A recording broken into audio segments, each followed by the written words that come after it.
Damien O'Connor.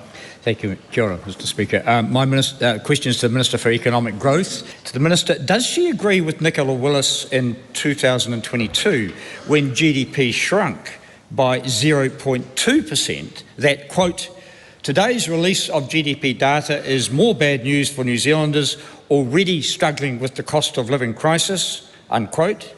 And if so, what would she say now that GDP figures published today show a 0.9% decline? Mr Speaker, in answer to the first part of the question, yes. And I note that in the first 3 months of the year, the New Zealand economy grew by 0.8%, faster than Australia and twice what Treasury were forecasting. The fast-track regime, which has already ensured that the Auckland Port project will be underway before Christmas and has indicative approval for more than 1,000 houses to be built in Auckland, along with around a dozen other projects, its cancellation, which his party believes in, would stop major private construction projects.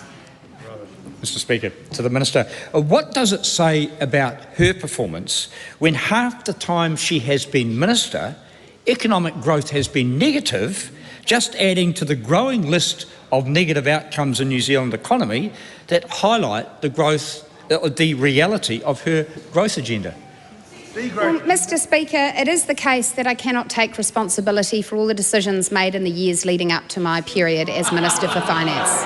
What I can take responsibility for is fixing it, and what I can also say quite confidently is that things would be a heck of a lot worse if you lot were in charge.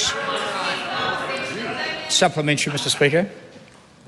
Why does she blame international events for her 0.9% decline when for the same period Australia grew by 0.6%, Japan by 0.5% and the UK by 0.3%?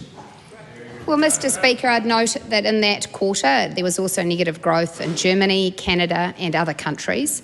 I also do not recall that member congratulating me in the first quarter of this year when our rate of growth was many multiples more than Australia's. But I look forward to him being able to do so in future again.